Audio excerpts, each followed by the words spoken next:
আলহামদুলিল্লাহ নাহমাদু ওয়া নুসাল্লি আল কারীম আম্মা বাদ। তো আজকে আমরা চিরাচরিত সেই মারফত নিয়ে আলাপ করব। আসলে মারফতের উপস্থিতি এর আগেও বলছি আছে কিনা। তো আজকে আমরা কয়েকটা বিষয় নিয়ে আলাপ করব মারফতের।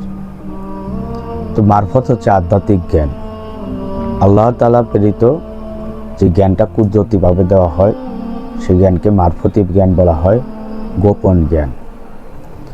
তো বিশ্বে অনেক বিজ্ঞানী আছে যারা এরোপ্লেন আবিষ্কার করছে। তারা যখন এরোপ্লেন আবিষ্কার করছে বা করতেছিল, চেষ্টা করতেছিল, তখন তার প্রতিবেশী, আত্মীয় স্বজন, বন্ধুবান্ধব সবাই হাসাহাসি করছে, ঠাট্টামি করছে। কিন্তু একমাত্র যে এরোপ্লেন সৃষ্টি করছে সেই জানে যে এই ফর্মুলায় কাজ করলে এক সময় না এক সময় এরোপ্লেন আকাশে উড়বে। তো এই অকল্পনীয় বিষয়টা তার চিন্তা শক্তির ভিতরে ধারণ করছে এবং তা কল্পনা শক্তিতে আনছে, তা বাস্তবে রূপ দিছে। এইটা আবার তার পাড়া প্রতিবেশী, আত্মীয় স্বজন, বন্ধুবান্ধব দেখে হাসাহাসি করছে। কারণ তারা আত্মীয় স্বজন, বন্ধুবান্ধবরা ভাবতো এটা কখনোই সম্ভব না, কারণ আত্মীয় স্বজন এই চিন্তা করে নাই। কিন্তু তার ভিতরে যে আধ্যাত্মিক জ্ঞানটা ছিল, গোপন জ্ঞানটা ছিল, এটা আল্লাহ প্রেরিত একটা জ্ঞান ছিল। এখন বলতে পারেন সে তো মুসলমান ছিল না।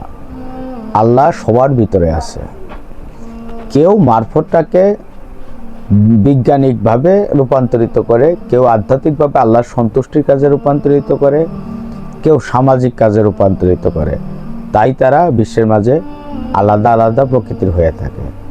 ঠিক তেমনি যখন ইঞ্জিন চালিত গাড়ি আবিষ্কার হয়, মানুষ হাসাহাসি করছে, যেটা আবার চলবে নাকি। তো যে আবিষ্কার করছে তার দৃঢ় মনোভাব ছিল। তো তাকে শিক্ষা কে দিছে? ইঞ্জিনটা আবিষ্কার করার শিক্ষাটা কে দিছে? কেউ দেয় নাই। সে নিজে নিজে চেষ্টা করছে, মারফত তার ভিতরে ছিল। সে চেষ্টা করতে করতে একসময় পারছে। তো এ থেকে প্রমাণ হয় যে শিক্ষা যে আবিষ্কার করছে, 1 থেকে 100 পর্যন্ত গণনা, 1 থেকে 100 পর্যন্ত গণনা, A থেকে Z পর্যন্ত সংখ্যা, অক্ষর, সে সরসর অক্ষর, এই অক্ষরগুলো যারা সৃষ্টি করছে তারা কারো কাছ থেকে শিখে নাই। তারা নিজেরাই এটা আবিষ্কার করছে। কারণ আল্লাহ তাআলার সৃষ্টিশীল সত্তা মানুষের ভিতরে দেওয়া, যার কারণে তারা মারফতের একটা মধ্যম স্তরে পৌঁছায়, নতুনত্ব আবিষ্কার করার চেতনা ভিতরে থাকে। তো মূর্খেই কিন্তু শিক্ষা ব্যবস্থা চালু করছে। একজন আমাদের ভাষায় মূর্খেই শিক্ষা ব্যবস্থা চালু করছে। শিক্ষা ব্যবস্থা চালু করার পর শিক্ষিতরা টাইটেল দেওয়া শুরু করছে। SSC pass, HSC pass, degree pass, masters pass, honours pass, এরকম একটা লেভেল দেওয়া শুরু করছে। তো যে শুরু করছে, শিক্ষা প্রথম সূচনা করছে, সে কিন্তু ডিগ্রি দেওয়া শুরু করে নাই, আর তারও কোনো ডিগ্রি নিতে হয় নাই। সে শিক্ষার সূচনা করছে। যে এরোপ্লেন বানানো শুরু করছে, এরোপ্লেন আবিষ্কার করছে, তার কারো কাছ থেকে শিখতে হয় নাই। সে উল্টা আরও হাজার হাজার ইঞ্জিনিয়ারকে এরোপ্লেন শেখানো, এরোপ্লেন চালানো, এরোপ্লেনের তৈরি করা শিখাইছে। তো আমরা এই মতে উপনীত হতে পারি যে শিক্ষা ব্যবস্থা, এডুকেশন সিস্টেম, ইঞ্জিনিয়ারিং, আবিষ্কারিক যত ধারাই আছে, তারা কারো কাছ থেকে শিখে নেয়, তারা আধ্যাত্মিকভাবে শিখছে। আইনস্টাইন থেকে শুরু করে মার্ক জাকারবার্গ, যারা ফেসবুক তৈরি করছে, সৃষ্টিশীল প্রকৃতি আছে, তারা সবাই কিন্তু নিজে থেকে সৃষ্টি করছে, আধ্যাত্মিক জ্ঞানের মাধ্যমে সৃষ্টি করছে। তো আমার কথাটা এই জায়গায় যে ইসলামিক চিন্তাধারা, আল্লাহকে নিয়ে চিন্তা করা, আল্লাহর সৃষ্টিকে নিয়ে চিন্তা করা, এটা কোনো পাঠ্য বইয়ে পাবেন না। এটা পাঠ্য বইয়ে পাবেন না, কোনো ডিগ্রি অর্জনের মাধ্যমে পাবেন না। এটা হতে পারে একজন মূর্খের কাছে ধরা দিতে পারে, একজন শিক্ষিতের কাছে, সমাজে যারা আমরা শিক্ষিত বলে দাবি করি, তার কাছেও ধরা দিতে পারে। তো আপনাকে এ নিয়ে বিস্তর মনের মাঝে গবেষণা করতে হবে, চিন্তা করতে হবে, আল্লাহ তাআলা এবং তার সৃষ্টি নিয়ে তার রাসূলকে মহব্বত করতে হবে, আল্লাহ তাআলাকে অধিক স্মরণ করতে হবে। আল্লাহ তাআলা কোরআনে বলছেন, চিন্তাশীলদের জন্য এই সৃষ্টিময় জগৎ আমার নিদর্শন। তো চিন্তাশীল হতে হবে।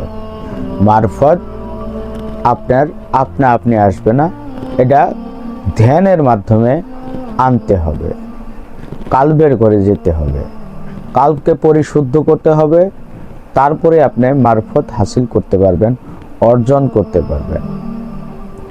আপনি একটা বিল্ডিং বাহিরের চাকচিক্য যদি থাকে, ভিতরে স্ট্রাকচার যদি ভীম রড এই সমস্ত জিনিস মজবুত দেওয়া না থাকে, এটা ক্ষণিকের জন্য বিল্ডিংটা সৌন্দর্য দেখা যাবে, কিন্তু কোনো ঝড় তুফান আসলে অটোমেটিক সেটা ভাঙিয়া পড়ব, বাইরে যতই সুন্দর দেখা যাক না কেন।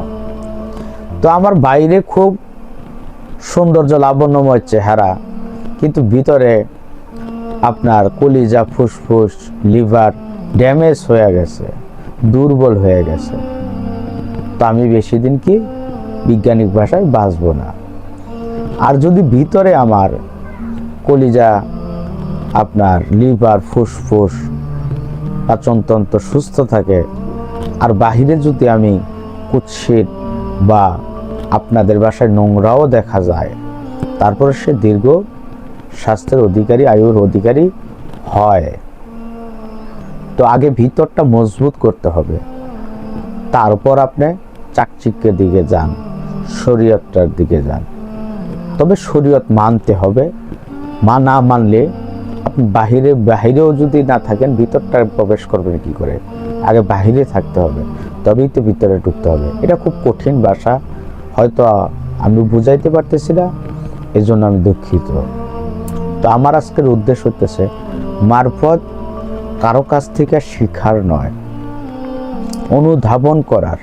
আপনি মহাপুরুষদের সান্নিধ্যে আসবেন, তাদের কাছ থেকে কালবের মাধ্যমে রুহানি ফয়েজ আপনার ভিতরে আসবে। সেই রুহানি ফয়েজের তাজাল্লিতে আপনি মারফত অনুধাবন করতে পারবেন এবং তা হাসিল করতে পারবেন। তো মারফত কোনো ডিগ্রি দিয়া উপলব্ধি করার বিষয় না, মারফত ডিগ্রিরও ঊর্ধ্বে,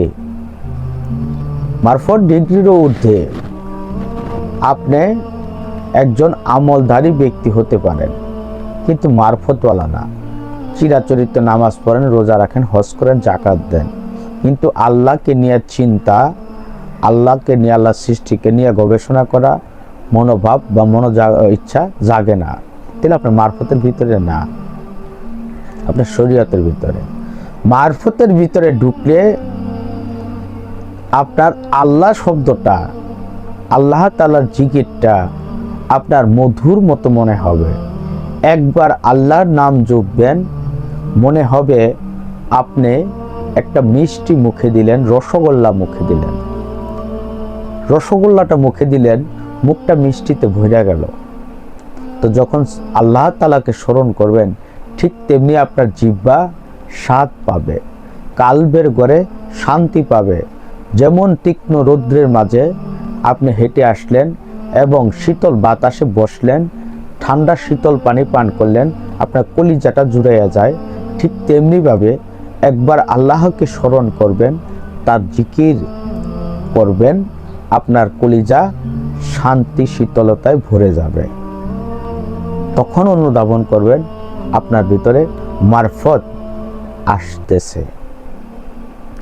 তো আল্লাহকে স্মরণ করার মাঝে মাধুর্য থাকতে হবে, আল্লাহকে স্মরণ করার মাঝে স্বাদ থাকতে হবে, আল্লাহকে স্মরণ করার মাঝে স্নেহ থাকতে হবে, মায়া থাকতে হবে, তার রাসূলের প্রতি মায়া থাকতে হবে, তার রাসূলের সিরত সম্বন্ধে জানতে হবে, তার রাসূলের কষ্টকে অনুধাবন করতে হবে, ভিতরে চেতনা জাগাতে হবে, তার আওলাদগণকে ভালোবাসতে হবে, তার আওলাদগণকে অনুসরণ করতে হবে, অনুকরণ করতে হবে। তবেই আপনি মারফত হাসিল করতে পারবেন। আপনার জীবনটা সাধারণভাবেও কাটাই দিতে পারেন, আবার অসাধারণভাবেও কাটাই দিতে পারেন।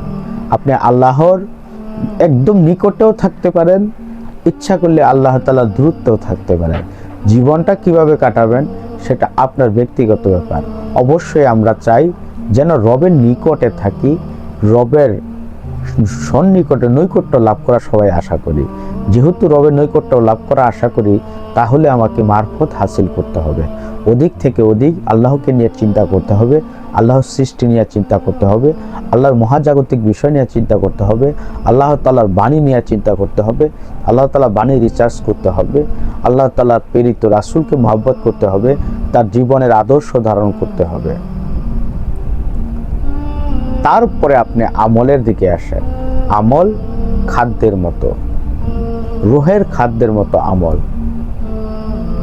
আপনি রুহকে যতটা আল্লাহর শরণার্থে কাছে আসবেন, রুহ তত খাদ্য পাবে, কাল্প তত সচেতন হবে, পরিষ্কার হবে।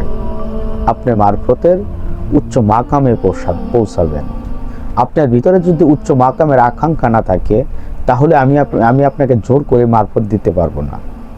তো আমরা যারা বর্তমানে মারফতে আছি, এর মাঝে অধিকাংশ মারফতওয়ালারা কুসংস্কারে জড়িয়ে আছে, যা শরীয়ত পন্থ না বা ইসলাম পন্থী না।